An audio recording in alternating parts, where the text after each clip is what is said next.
Good morning, developers. If you are new to the channel, my name is Rob and it is JavaScript Tuesday. We've been going through the updates to ECMAScript since ES6, and today we are in ES12 or ECMAScript 2021 with the logical OR assignment and this very strange looking operator. If you aren't quite sure what the relationship between ECMAScript and JavaScript is, I'll drop a couple videos in the description. I'll also put in the playlist for the ECMAScript updates. But I've got the MDN docs pulled up here. And it says the logical OR assignment, which again is this odd looking thing. This operator only evaluates the right operand and assigns to the left if the left operand is falsy. So if you saw the logical AND assignment video, it is exactly the opposite of that. So instead of two ampersands or the AND operator, it's the OR operator. Over to our code editor quick, it's just easier to show you. Ignore this goofy line at the bottom here. We'll come back to that.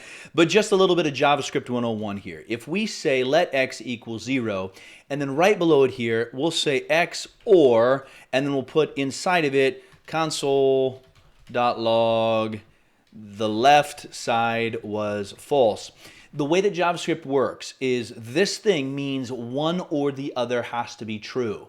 So it checks the first one, and if it is false, then it has no choice but to check the other side because it doesn't know whether the OR is going to be true. So if this side is false, then it has no choice but to run this. So coming over to the browser, I run it, and sure enough, it says the left side was false.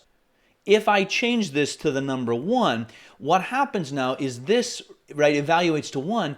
There's no reason for the rest of the OR to run because JavaScript already knows this is true. This is going to be a waste of my time because all you're doing is asking me to check is this true or is this true. This one's true, so I don't have to run that. Refresh the browser and we don't get that line. So what this thing is offering us is if we drop in here an OR like that, an OR equals, and then I have this long console.log, we've got let x equals 1. So we've defined x already as 1. This is going to run. It's already determined this is true, so it's not going to run this, this code. If I switch this back over to x, and I change this to the number 0, this is going to be 0. JavaScript sees this OR sign and says, well, I don't know whether it's true or not because this first side was 0 or was not true, so I'm going to have to run the rest of it, which means it is going to run this equal part. Now this is gibberish. We're going to assign x to the return value of this, which is going to be undefined. But if I refresh the code, you'll see that this does run. If I swap this back over to a 1 and run the code again, it doesn't run. So that's what's going on here is the logical OR assignment is going to evaluate the right side and assign it to the left if it's falsy because it has no choice. What is falsy? Well, falsy is a JavaScript concept and it's any of these values. Null, undefined, false, not a number, 0, -0, 0n, which is the big int version of 0, empty string or document.all. These values in a Boolean context, so if you put a bang or an exclamation point in front of them, these will all return false, or they are essentially the false values in JavaScript. So going into a more practical example here, if we said let y equals null. So at some point in our program, we get to this line, and we want to overwrite y, but only if it doesn't already have a value. I'll put in here 1.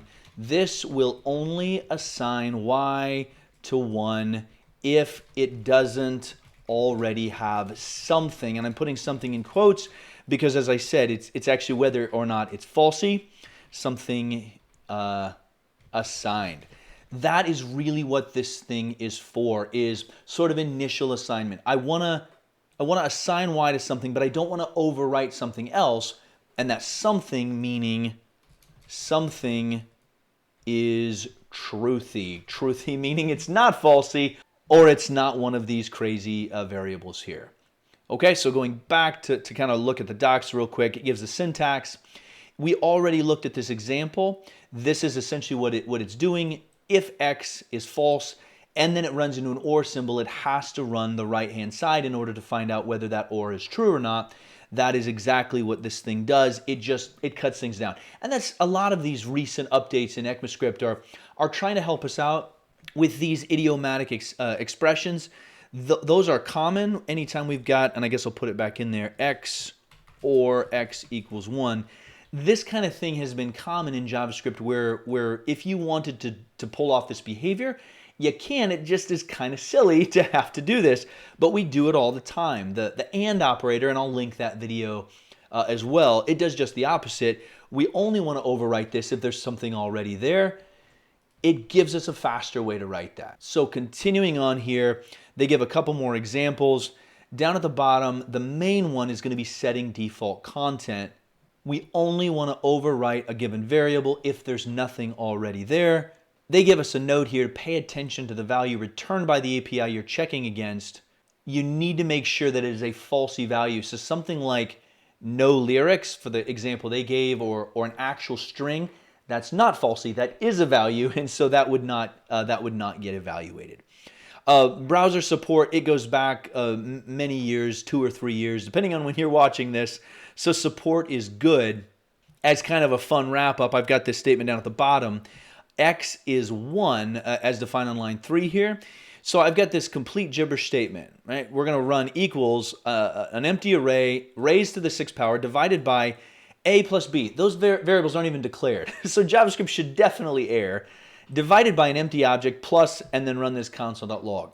None of this gibberish is going to get run because X is already set to 1, which means JavaScript sees that and says, I don't have to run anything after this because the statement is already true. We come over and refresh and nothing happens. If I change X up at the top to the number 0, this is going to get run now. And we are going to get an error because A is not defined exactly the way that you would expect it to function. Okay, so that is the logical OR assignment. It is very useful, in my experience, to assign initial values, making sure I don't overwrite something that already exists. That's a primary use case for me. I'll link another JavaScript Tuesday video. Thanks for watching, and I will see you next time.